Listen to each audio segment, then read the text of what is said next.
Have you always wondered what you need to do in order to drop 20 kills in one Warzone match? Well, you might be thinking you need cheats or an expensive PC or something else like that, but the truth is that most of you already have almost everything it takes to get 20 kills in one game. You're just missing a few but crucial pieces of information here and there which affects your in-game decisions. So today, what we're going to be doing is breaking down two 20 bomb gameplays of mine to point out exactly what you might need to change in order to either just start getting more than a couple of kills in a match or finally getting that 20 bomb game of your dreams.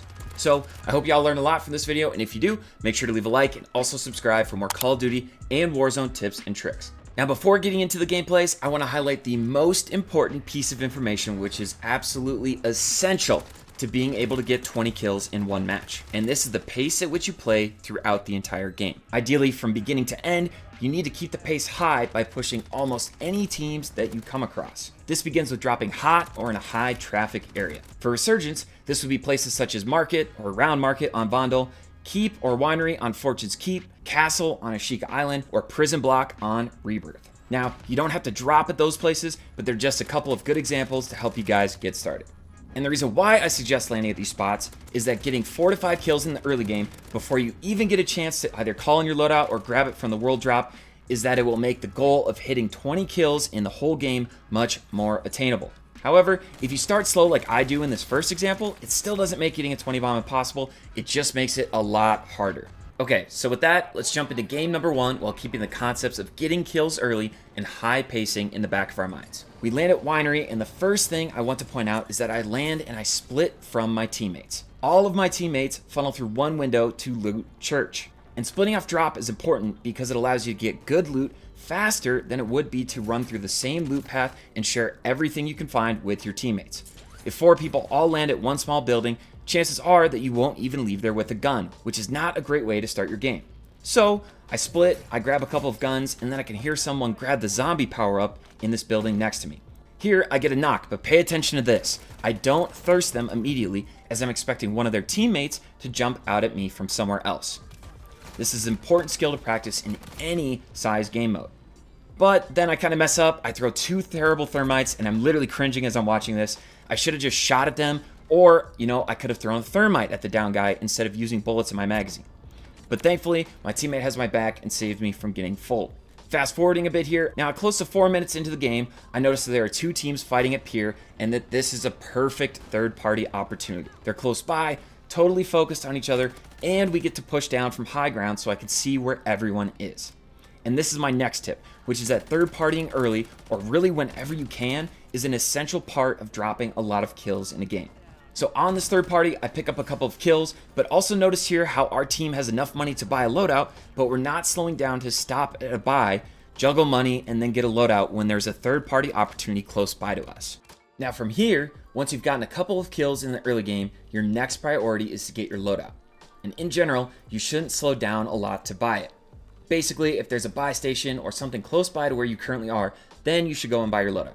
But if there are teams nearby or a good third-party opportunity, you need to push them instead of putting your head down to loot, complete a contract like a scavenger, or move out of your way to a POI that has a buy station.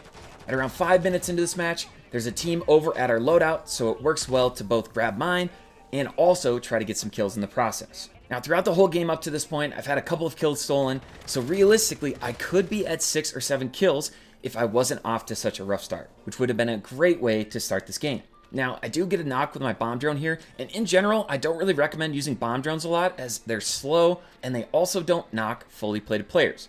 It's cool to have your teammates start a fight with a bomb drone, but in general, if you're trying to get 20 kills in a game, I don't really recommend that you yourself use them. Alright, at the 6-minute mark, notice how myself and Winstoney are already moving out of Winery, trying to push and look for more teams to fight. However, my 2 other teammates are still looting, I think. And this is my next big tip, which is a huge one, as it's something that is probably slowing a lot of you down. You don't need to sort through every single little piece of loot on the ground and ensure that you have absolutely the best loot at all times. You just need to grab what you need and can as you run through loot piles and then keep it moving. Now here, my teammates get landed on, which is partially because they hung around for a little too long, which then causes myself and Winstoney to run back to where they died. This leads me to getting a couple more kills, one at the 7-minute mark and another couple seconds later. But at this point, we're almost 8 minutes into the game and I have only 4 kills, which is really not a great start to dropping 20 20. Ultimately, I do get it in this game, but hopefully when we go through this next game, it will prove how much easier 20 bombs are when you already have 7 to 8 kills at around the 7 to 8 minute mark in a game. Something else that's important, which I want to point out, is that even though I do pick up a couple of kills on the guys who flew back, ideally, we could have pushed the team at keep and then held those guys who flew back out of zone instead of burning a couple minutes on just one team and running around not really doing much. Then we'd have taken out 2 teams and already been moving on to find more players to eliminate. So in the mid game at this point, or 8 or so minutes into your Resurgence match, hopefully you're around 8-ish kills. You have your loadout, and then you're looking for teams to push next. Well, to do this easily, buying UAVs from buy stations is a great choice. Then you should utilize whatever means you can to find where those people are and push them. Redeploy drones, helicopters, or vehicles are all great ways of traversing a map quickly to obtain a lot of kills. And this is what you do repeatedly after every fight.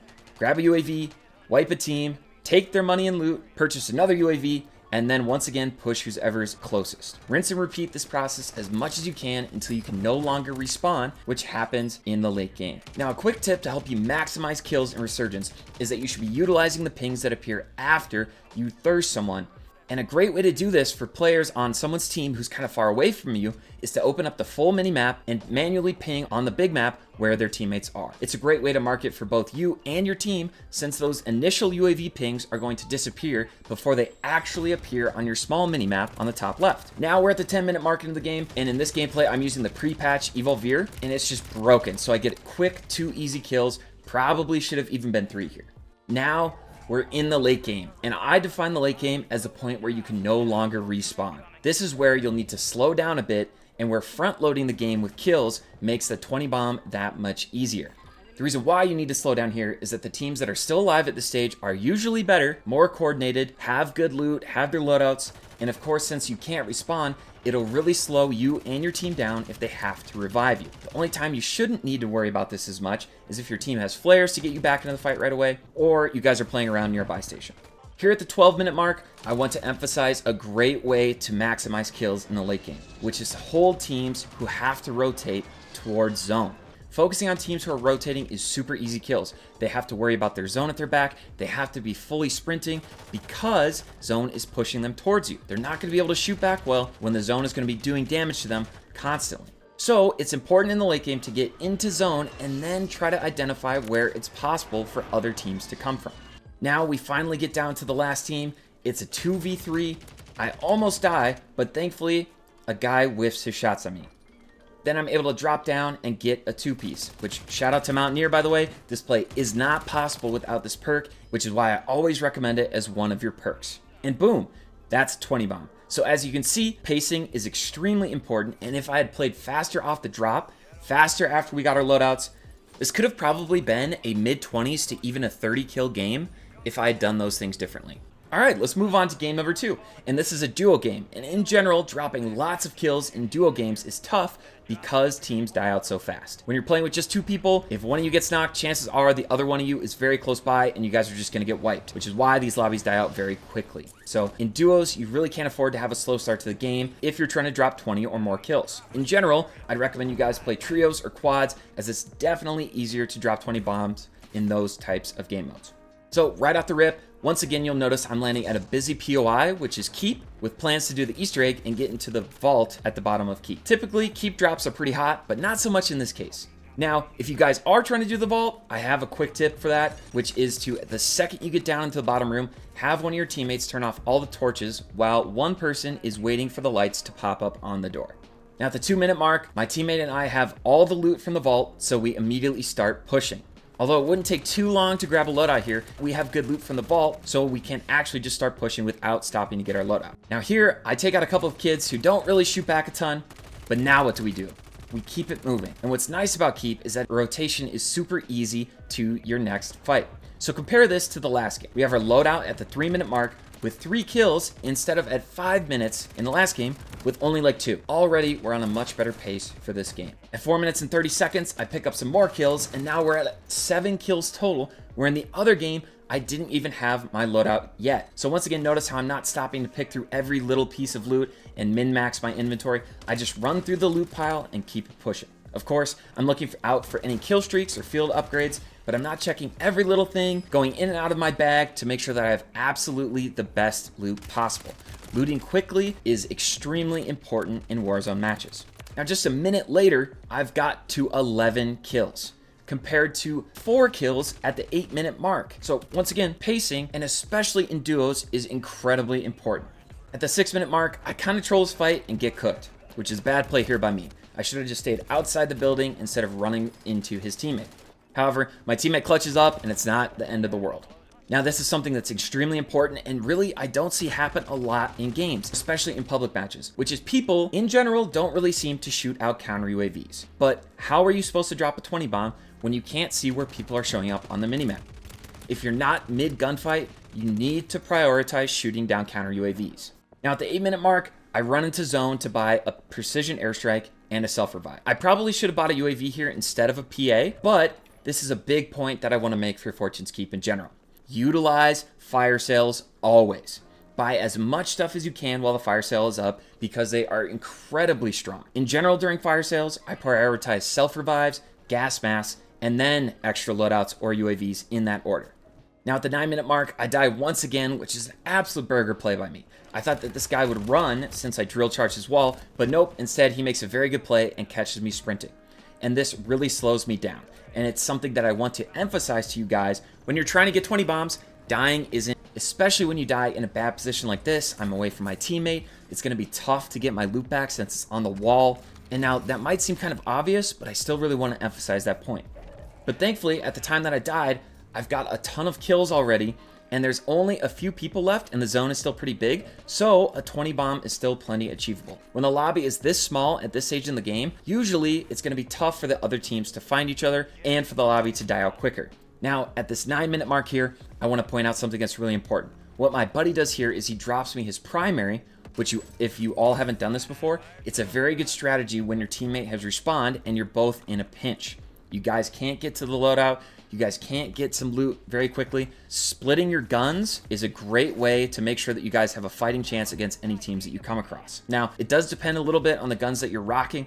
So, example, if you're using a sniper and your teammate respawns, I don't recommend you dropping your sniper support weapon and just sticking with a sniper rifle. Now, here, the respawn timer goes away. I don't have my loadout, so we do slow down a bit, but that's okay as I have 17 kills. And then notice how we want to push up on these guys here on the edge of the map, but I want to do so from inside of zone. So instead of pushing right at them in a way that could eventually prevent us from getting into zone easily, we try to get to zone first and then worry about fighting. And at this point, since we're in the late game, my teammate and I start to play for high ground. A very important rule in general, but especially in the late game, is to play for high ground.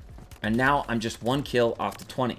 Now, unfortunately here, at close to 13 minutes into the game, my buddy actually dev errors. Otherwise, we probably could have pushed this fight here with grenades or some other type of utility since this team that we were shooting at is weak and out in the open. I then get an amazing zone pull and immediately start to play for high ground where zone is pulling. Playing for height, regardless of where or when you're fighting for a team, is a good thing to do, but it's even better to do in the late game. Now, at this point here, I want to emphasize something. I dropped down to finish a kill, which is bad. I should not have done this. I should have stayed up on height, finished the kill from there, but I'm able to back up and immediately go and play for high ground again. This allows me to get my final kill of the game and end with a total of 21 kills for the match. All right, so we covered a lot in this video, but let's quickly recap 7 of the most important tips. Landing hot is a great way to start the game and will set you up well for getting a 20 bomb. Number 2 is that when you clear your drop spot, you should immediately begin to third-party teams. Don't slow down just to get your loadout unless it's somewhere that's nearby to you or is on the way to where you're pushing.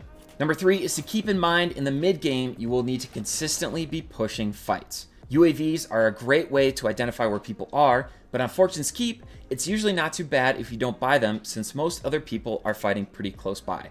Number 4 is that once you've wiped a team or teams, don't pick through every single little piece of loot. Know what you have in your inventory at all times, quickly run over the loot, and just grab what you need and can as quick as possible.